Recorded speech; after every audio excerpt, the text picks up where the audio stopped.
할렐루야. 여러분 노블레스 오블리주라는 말을 들어보셨죠? 바로 신분이 높은 사람들은 도덕적 의무를 다해야 된다고 하는 그런 의미입니다. 14세기에 백년 전쟁 당시에 프랑스의 도시 칼레는 영국군에게 포위를 당해서 결국 되었습니다. 그래서 영국 왕 에드워드 3세에게 자비를 구하는 이 칼레시의 항복 사절단이 파견되었습니다.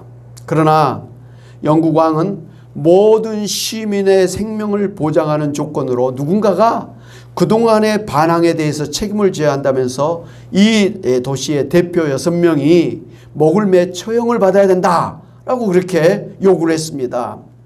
그래서 이 칼레 시민들은 혼란에 빠지게 되었고 누가 처형을 당해야 되는가 논의하기를 시작했습니다. 그때 모두가 이 머뭇거리고 있는 상황에서 이 칼레시의 가장 부자인 베스타슈 드 생피에르라고 하는 사람이 자기가 처형을 받겠다고 자청해서 나섰고요. 이어서 그 칼레시의 시장이 그리고 상인 대표가 그리고 법률가 등의 귀족들이 처형에 동참을 했습니다.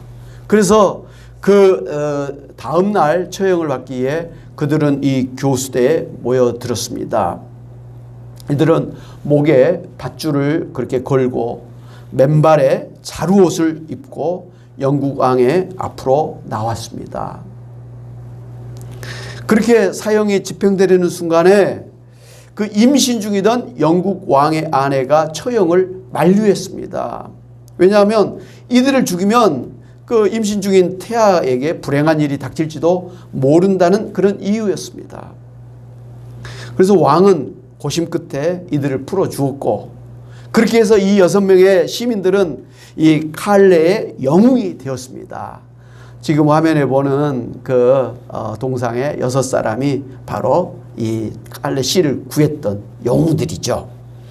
이 이야기는 역사가에 의해서 기록이 되었고 높은 신분에 따른 거룩한 도덕적인 의무인 노블레스 오블리주의 상징이 되었습니다.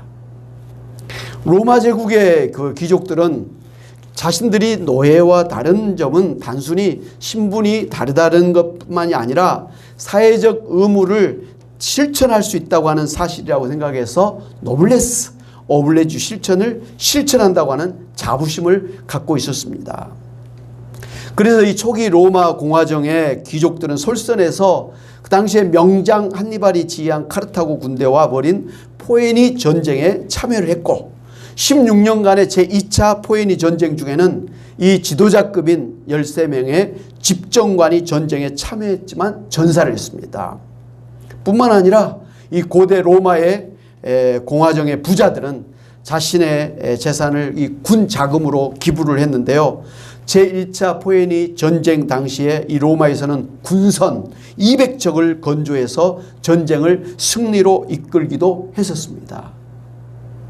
이렇듯 이 로마의 지배 계급인 귀족들이 사회적인 의무를 충실하게 실천하는 전통으로 인해서 로마 사회는 그 빈부 귀천이 없이 사회 통합이 되었습니다. 그리고 국가적으로는 온 국민이 이 노블레스 이 오빌리주에 참여하는 그런 사회 문화가 형성되는 아름다운 그런 나라가 되었습니다. 영국의 대표적인 이 노블레스 오블리주는요, 영국의 왕실 및 왕실에 속한 그 귀족들의 자녀들은 영국의 그 병역법과 왕실의 내부 규율에 따라서 반드시 희망하는 일시의 장교의 신분으로 군 복무를 마치는 것이었습니다. 그래서 아르헨티나와 영국의 전쟁인 포클랜드 전쟁에도 앤드루 왕자가 헬리콥터 조종사로 참전을 했었고요. 영국의 찰스 왕세자의 둘째 아들 해리 왕자는 아프가니스탄에서 군 복무를 했습니다.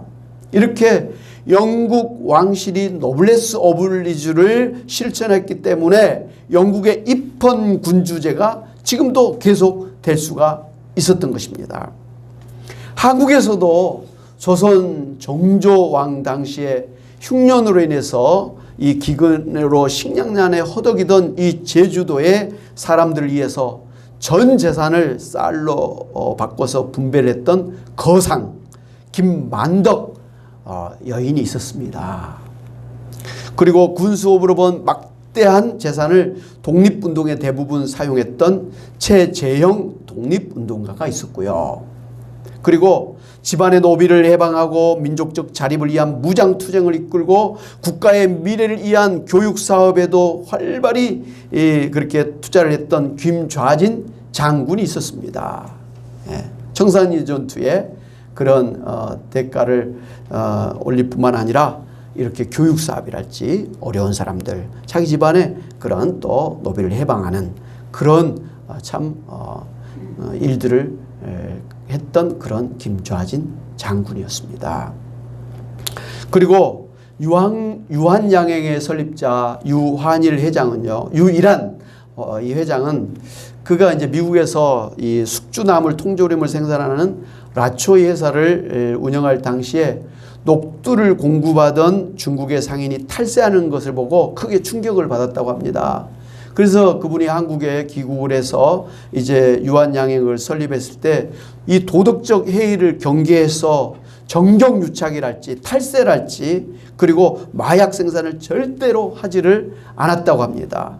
그리고 주식회사 체제로 회사를 경영해서 그 사원들이 경영에 참여하도록 했고, 이렇게 번 돈으로 그 유일한 씨는 유한공업고등학교를 설립을 해서 전 재산을 사회에 기부했던 그런 회장님이었습니다.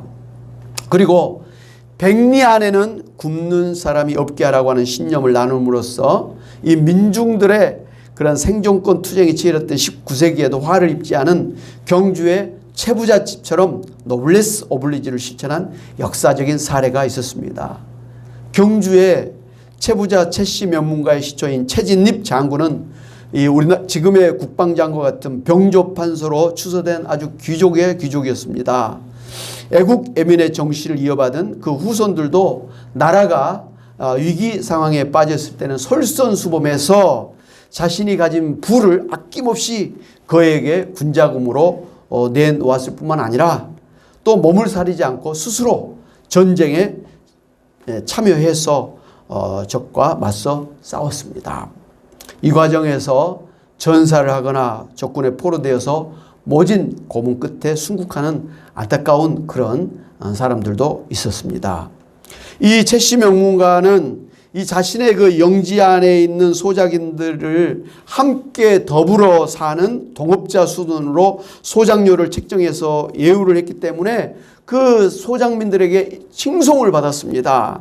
그리고 평소에는 매년마다 3분의 2, 소득의 3분의 2를 가난하고 그런 어려운 사람들에게 나눠줬고, 흉년에는 자신의 거대한 곡식 저장 창고를 다 비울 정도로 그 구휼미를 풀어서 수많은 사람들의 목숨을 구했었습니다. 이렇게 12대 300년간 이어져 온 이 최씨 명문가의 노블레스 오블리주 전통은 12대 손인 최준 씨가 이 국민을 개봉하기 위해서 민족 교육의 전 재산을 다 희사함으로써 아름답게 마무리가 되었습니다. 이러한 노블레스 오블리주의 이러한 삶은 오늘 성경에 오순절에 강림하신 성령께서 세우신 초대교회의 모습이었습니다. 오늘 사도행전 2장 43절 47절뿐만 아니라 사도행전 4장 32절 37절 말씀 보면요, 성도들이 자기들의 재산을 팔아서 교회에 헌금해서 그 당시에 가난한 그런 하층민들이 교회에 많이 들어왔었는데 그런 사람들과 더불어서 함께 또 먹고 그렇게 살게 된 것을 볼 수가 있습니다. 특별히 사도행전 4장 36절 37절에 보면 이 초대교회 바나바 같은 사람은요, 자신의 전 재산을 다 팔아가지고 아예 교회에다가 통째로 그렇게 헌금을 했습니다. 그래서 많은 사람들이 이 굉장히 이렇게 존경하고 또 칭송을 하는 그런 사람이 되었습니다. 반면에 자신의 재산을 팔아서 교회에다가 헌금한다고 하면서 이 절반을 숨겨놓고 절반을 이렇게 바치셨던 아나니아와 삽비라 부부는 성령을 속인 죄로 말이죠. 시본 케이스로 그 자리에서 즉사하는 그런 일들도 있었습니다. 이런 걸 보면 이 하나님 앞에 아니면 교회에 어려운 사람들을 위해서 나눠주고 섬긴다는 일은 좋지만 이것을 혹시 억지나 아니면 뭐 강제적으로 그렇게 해서 될 것이 아니라는 것이죠. 자원해서 기쁨으로 감사함으로 사랑함으로 그렇게 나누고 섬겨야 된다는 것을 우리가 알 수가 있습니다. 바로 이러한 초대교회의 모습은 오순절날 강림하신 성령님이 세우신 바로 하나님 나라의 모습이었습니다. 여러분, 하나님 나라는 어떤 모습일까요? 바로 이렇게 초대교회처럼 자원적으로 유무상통한 그런 유기체적인 그런 사랑의 공동체가 바로 천국의 모습입니다. 법으로 막 억지로 뭐 하고 그런 게 아니라 다 자원해서 기쁨으로 자신의 있는 것을 이렇게 나눠주고 섬기는 이런 사회가 바로 천국의 사회라는 것이죠. 모습이라는 것이죠. 예. 오늘 예수님께서 세우신 이 땅에 임한 하나님 나라의 백성으로서의 여러분의 삶이 바로 이와 같은 초대교회 같은 삶이 되어야 될 줄로 믿습니다. 예수님께서 마태복음 25장에서 그 양과 염소의 비유의 말씀을 해주셨지 않습니까? 그때 이 헐벗고 굶주리고 또 병들고 감옥에 갇혀있는 어려운 사람들을 찾아가서 도와주는 것이 곧 하나님을 섬기는 것이라고 이렇게 칭찬해 주시면서 그들에게 상을 베풀어 주셨습니다. 반면에 넉넉히 가졌음에도 불구하고 주변에 헐벗고 굶주리고 병들고 감옥에 갇혀있는 그 어려운 사람들을 돌아보지 아니한 그런 사람들에게는 하나님을 섬기지 아니한 것이다. 책망을 하면서 심판하신다고 그렇게 말씀을 해주셨습니다. 잠언서 19장 17절에서 가난한 자를 불쌍히 여기는 것은 여호와께 구워드리는 것이니 그의 선행을 갚아주시리라. 이렇게 말씀했습니다. 가난한 사람에게 나눠주고 섬기는 것은 곧 하나님에게 구워주고 하나님에게 드린 것이다. 그래서 하나님이 그것을 다 갚아주신다. 그렇게 말씀하셨습니다.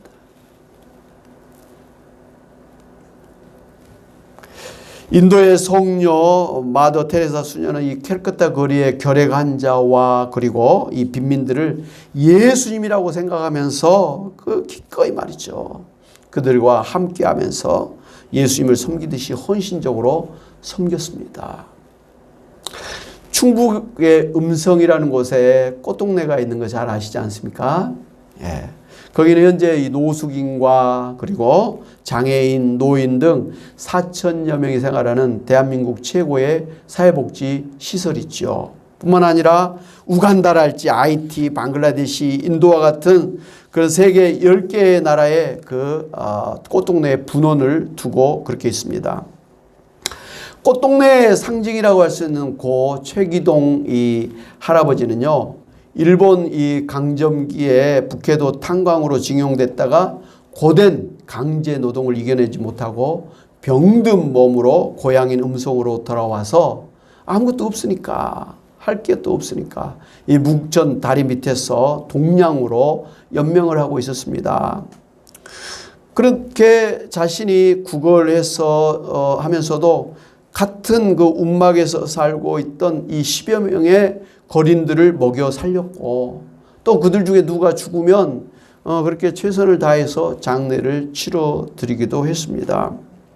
1976년 9월에 무국성당에 부임했던 오웅진 이 신부가 이 광경을 보고 감동을 해가지고요. 얻어먹을 수 있는 힘만 있어도 주님의 은총이다 라고 하면서 작은 벽돌집을 지어서 거린 18명을 돌보기 시작한 것이 꽃동네의 모태가 되었습니다. 이 최 할아버지는요, 1986년 2월에 카톨릭 대상으로 상금 120만을 받았는데 그것을 갖다가 길에서 죽는 사람들을 위해서 집을 지어달라고 해가지고 이 꽃동네에 기탁을 했습니다. 그 소문을 들은 이 충북도청과 국회의원 등의 그리고 전국 각지에서 성금이 모아져서 말이죠. 이 300여 명을 수용할 수 있는 노인 요양원을 지을 수가 있었습니다.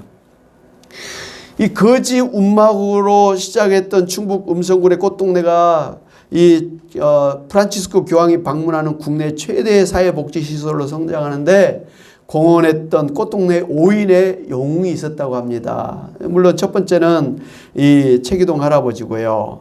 또 홍승옥 할아버지는요, 맹인으로서 그렇게 거린으로서 돈 100만 원을 그렇게 모아가지고 동량한 100만 원을 모아가지고 이 기부를 해서 꽃동네에 요한의 집을 시작하게 되었다고 합니다. 그리고 이 김인자 할머니는요, 그 전신마비로 그렇게 움직이지 못하는 배영희 할머니를 갖다가 자기도 뭐 손이나 이런 게 안 돼가지고 팔로 이렇게 숟가락을 끼워가지고 그 움직이지 못하는 할머니에게 또 밥을 떠먹여주면서 같이 그렇게 살았었는데요. 이분 때문에 그 장애인 학교가 이 꽃동네에 생기게 되었다고 하고요. 또 강국남 할아버지는 반신불수임에도 불구하고 자기를 도와준 그 이웃에게 고마움을 가지고 그분들 집을 갖다가 어찌됐든 막 쓸어준다든지 뭐 이렇게 해가지고 이 꽃동네에 아주 분위기를 만든 그런 할아버지가 되었다고 합니다. 이 오홍진 신부님은요, 지금의 꽃동네가 있기까지 5 영웅 외에도 사랑과 믿음, 기적의 영웅님들이 수도 없이 많다고 그랬습니다. 전도서 11장 1절 2절 보면 이런 말씀이 있습니다. 너는 내 떡을 물 위에 던져라. 여러 날 후에 도로 찾으리라. 7에게나 8에게나 나눠줄지어다. 무슨 재앙이 땅에 임할는지 내가 알지 못함이니라. 이런 말씀이 있어요. 굉장히 중요한 말씀인데요. 이 세상은 내일 무슨 일이 일어날지 말이죠. 또 나에게 어떤 일이 일어날지 아무도 모르는 그런 불확실한 세상에 살고 있습니다. 내일 나도 장애인이 될 수 있고 내 가정에 갑자기 길거리에 내버릴 수도 있고 뭐 그런 불확실한 세상을 살고 있단 말씀이에요. 이런 불확실한 세상을 살고 있는 사람에게 지혜는 뭐냐면 그래도 지금 내가 나눠줄 수 있는 다른 사람에게 줄 수 있는 그런 형편이 될 때 부지런히 나눠주라는 거예요. 오늘 이 전도 11장 1절에 무리의 그 음식물을 떠내려 보내라 이것은요. 실제로 이 애굽의 나일강은 상류가 아주 이제 삼각지라 그래서 굉장히 기름진 땅이잖아요. 그래서 거기는 농사도 잘 되고 그래서 거기에 있는 사람들이 부자예요. 그래서 그 사람들이 자신들의 뭐 빵이나 떡이랄지 먹을 것을 어찌됐든 나름대로 포장해 가지고 그 나일강에 뛰어 내려주면 저 하류에 있는 사람들이 그것을 먹고 도움을 받았다라는 것입니다.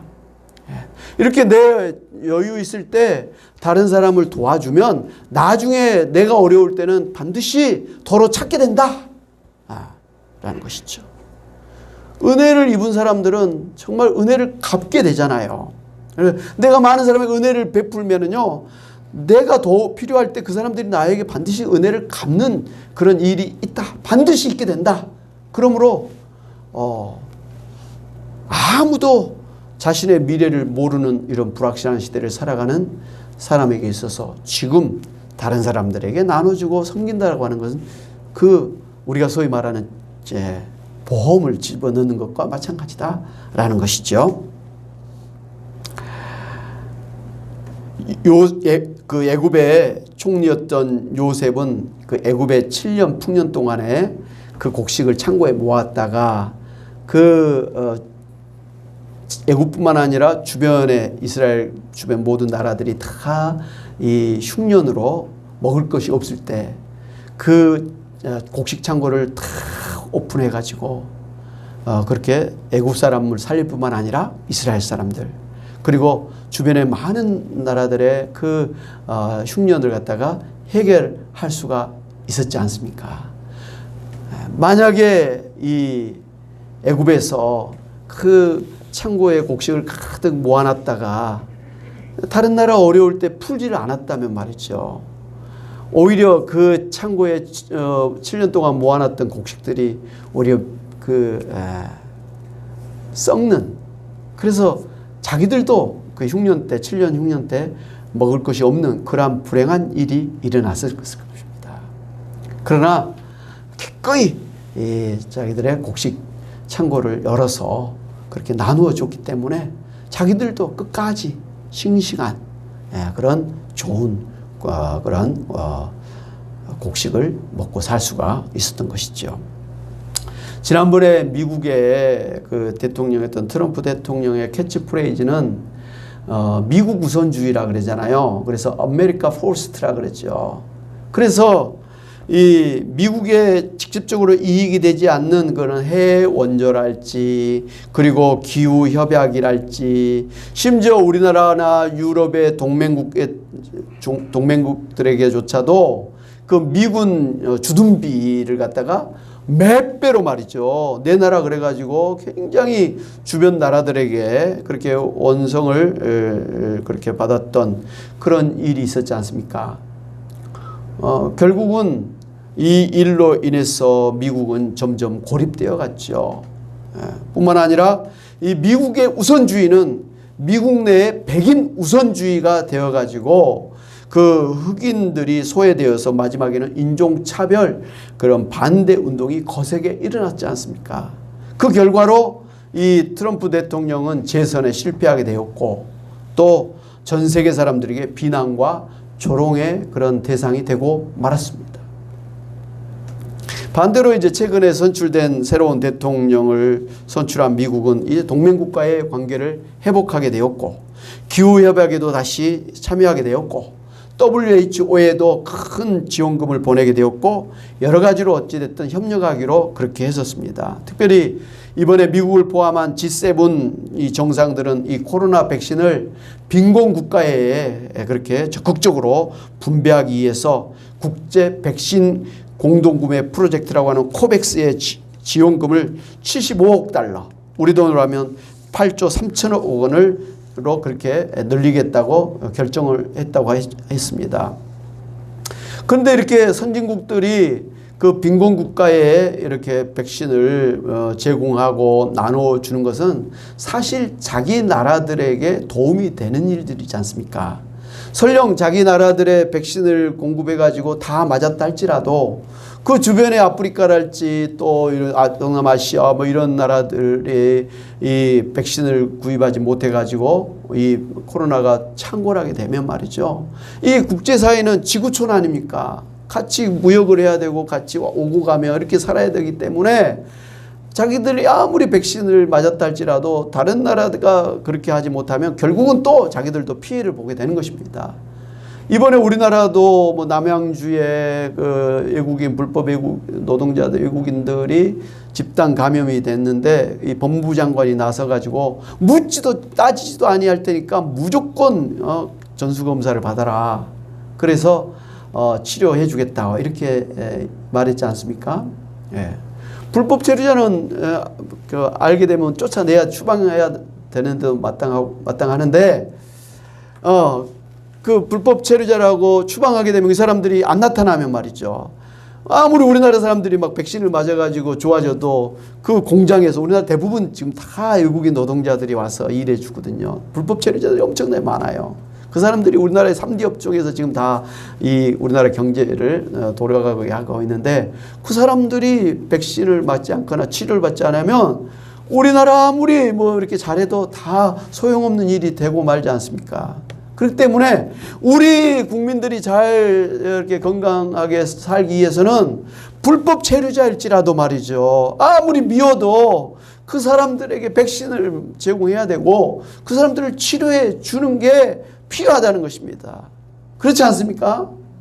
우리나라뿐만 아니라 전 세계적으로 아무리 선진국들이 잘한다 할지라도 빈곤국가가 이 코로나를 대처하지 못하면 결국은 다 힘들어지기 때문에 나서서 이 선진국들이 빈곤국가들을 도와주는 게 지혜롭다 이 말씀입니다. 할렐루야. 이게 하나님 나라의 모습이에요. 이게 성경에서 말씀하신 우리 크리스찬들의 삶의 원리라 이 말씀이에요. 나 하나 잘 먹고 잘 살면 다 되는 게 아니에요. 내 가정에 다른 형제들이 다 힘들고 또 부모님도 힘드는데 그 잘난 자식 혼자 잘 먹고 잘 살면 그게 안 되는 거예요. 예를 들면 우리 교회에 가난한 사람 많고 못 먹고 사는 사람이 있는데 힘들어하는 사람들이 있는데 나 하나 잘 먹고 잘 사는 것으로 그냥 그렇게 교회 생활에서는 안 된다는 것이죠. 사회생활도 마찬가지고요. 예. 가정에서부터 내 형제 자매나 친척 중에 어려운 사람들이 있으면 기꺼이 도와줘야 되는 거예요. 교회에서도 또 우리 주변에서도 어려운 사람이 있다 그러면 남이 알게 모르게 내가 할 수 있는 한 식사를 한번 대접한다든지 아니면 뭐 또 형편이 되면 좀 물질적으로 도움이 된다든지 말이죠. 아니면 몸으로 가서 뭘 좀 청소를 해준다든지 뭐 이런 것도 좋은 거지 않습니까? 예. 사랑하는 여러분, 예수님은 누가복음 6장 38절에서 주라 그리하면 너희에게 줄 것이니 곧 후히 되어 누르고 흔들어 넘치도록 하여 너희에게 안겨주리라 약속을 하셨습니다. 그러니까 성경에 가만히 보면 우리가 어려운 사람들을 도와주고 나누면요 하나님이 다 기억하셨다가 오히려 넘치도록 오히려 갚아주시겠다, 상을 주시겠다 이렇게 분명하게 약속을 해주셨어요. 예. 여러분, 이 하나님의 약속의 말씀이 믿어지지 않으면 물론 해볼 수가 없겠습니다만 하나님은 신실하신 하나님, 진리 하나님이시라고 믿는다면 여러분 한번 정말 그렇게 되는지 안 되는지 한번 시험적으로 해보시기를 바랍니다. 예. 시험적으로 했다고 해서 하나님이 싫어하지 않으실 것 같아요. 철이 없으니까 그래 그렇게라도 한번 해봐라 그러면서 오히려 더 많이 축복해 주실 줄로 믿습니다. 예. 하나님 약속은 늘 그랬던 것 같아요. 약속하면 더 많이 한마디로 복의 씨앗이 되게 하시겠다 이렇게 말씀해 주셨지 않습니까? 신명기 15장 7절 11절에도 내 하나님 여호와께서 내게 주신 땅 어느 성읍에 있든지 가난한 형제가 너와 함께 거주하거든 그 가난한 형제에게 내 마음을 완악하게 하지 말며 내 손을 움켜쥐지 말고 반드시 내 손을 그에게 펴서 그에게 필요한 대로 쓸 것을 넉넉히 구워주라. 그 다음에 9절 삼가 너는 마음에 악한 생각을 품지 말라. 곧 이르기를 일곱째 해 면전년이 가까이 왔다 하고 내 궁핍한 형제를 악한 눈으로 바라보며 아무것도 주지 아니하면 그가 너를 여호와께 호소하리니 그것이 내게 죄가 되리라. 너는 반드시 그에게 줄 것이요 줄 때에는 아끼는 마음을 품지 말 것이니라. 이로 말미암아 내 하나님 여호와께서 내가 하는 모든 일과 내 손이 닿는 모든 일에 내게 복을 주시리라. 할렐루야. 구약시대도 신약시대도 하나님은 이렇게 주변에 어려운 사람들을 못 본 채 하지 말고 도와줘라. 예. 그러면 반드시 하나님은 차고 넘치도록 하나님께서 풍성하도록 그렇게 축복해 주신다고 약속을 해 주셨습니다. 그러므로 하나님께 복을 받고 그리고 한 가정이 그리고 교회와 사회가 건강하고 행복한 천국이 되려고 한다면 이와 같이 초대교회처럼 자원적인 유기체적인 유무상통한 그런 사랑의 공동체가 되어야 합니다. 바라기는 여러분 모두 이 하나님 나라의 고귀한 백성의 신분을 가진 자로서 거기에 걸맞는 거룩한 의무라고 할 수 있는 노블레스 오블리주를 실천해서 이 땅에 하나님 나라를 아름답게 세워나가시고 그리고 그것 때문에 만족한 그런 삶을 살고 하나님께 복과 또 상을 받는 여러분 그리고 가문이 그리고 교회가 되시기를 주님의 이름으로 축원합니다. 아멘. 하나님 아버지 감사합니다. 참으로 저희들을 축복하셔서 예수님 믿게 하시고 또 성령님 우리가 함께 하시면서 하나님을 섬길 뿐만 아니라 또 하나님께서 주신 은사와 주신 모든 달란트와 주신 물질로 하나님 아버지여 어려운 형편에 처한 이웃들을 섬기게 하시니 감사합니다. 하나님 아버지여, 우리에게 넉넉하게 주신 것은 그만큼 많이 섬기라고 나누어 주라고 하신 뜻으로 알고 우리가 손을 움켜쥐고 쌓아놓지 아니하고 기꺼이 손을 펴서 하나님 아버지여 돕고 도와주는 하나님 저희들 되기를 원합니다. 그것이 하나님 앞에 복을 받는 비결이요, 또 하나님 앞에 또 상급을 받는 비결인 줄 알고 하나님 아버지여, 지혜롭게 아버지 하나님이여 여유 있는 것으로 아버지 하나님이여 정말 아껴서라도 다른 사람들에게 나눠주고 도와주는, 또 어려움에 처한 사람들을 위로하고 또 아버지 하나님이여 도와줄 수 있는 저희들 되게 하여 주시옵소서. 그래서 우리 마음이 넉넉하게 하나님 도와주시고 또 그렇게 서로 돕는 부부, 그렇게 가정에 천국이 임하게 도와주시고 또 그렇게 서로 상부상조하면서 서로 도와주는 교회가 천국이 되게 하시고 오늘 우리 성도들이 가는 곳마다 천국이 임하는 그러한 은혜를 허락하여 주시옵소서. 또 그렇게 할 수 있는 아버지 하나님 넉넉함을 허락하여 주시옵소서. 감사하고 예수의 이름으로 기도하옵나이다. 아멘. 할렐루야. 네. 우리 말씀을 생각하면서 찬송가 503장 찬송하시면서 준비하신 예물 하나 드리겠습니다. 세상 모두 사랑 없어 냉랭함을 아느냐. 세상 모두 사랑 없어 냉랭함을 아느냐. 마다 사랑 없어 탄식 소리뿐일세. 악을 선케 만들고 모든 소망 이루는 사랑 얻기 위하여 저들 오래 참았네. 사랑 없는 까닭에, 사랑 없는 까닭에 사랑 얻기 위하여 저들 오래 참았네.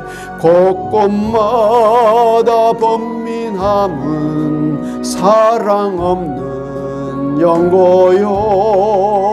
측은하게 손을 펴고 사랑받기 원하네. 어떤 이는 고통과 근심 걱정 많으니 사랑 없는 까닭에 저들 실망하도다. 사랑 없는 까닭에, 사랑 없는 까닭에, 사랑 없는 까닭에 저들 실망하도다. 어떤 사람 우상 앞에 복을 빌고 있으며 어떤 사람 자연 앞에 사랑 요구하도다. 먼저 믿는 사람들 예수 사랑 가지고 나타내지 않으면 저들 실망하겠네. 예수 사랑 가지고, 예수 사랑 가지고 나타내지 않으면 저들 실망하겠네. 기갈 중에 있는 영혼 사랑받기 원하며 아이들도 소리질러 사랑받기 원하네. 저들 소리 들을 때 가서 도와줍시다. 만민 중에 나가서 예수 사랑 전하세. 예수 사랑 전하세. 예수 사랑 전하세. 만민 중에 나가서 예수 사랑 전하세.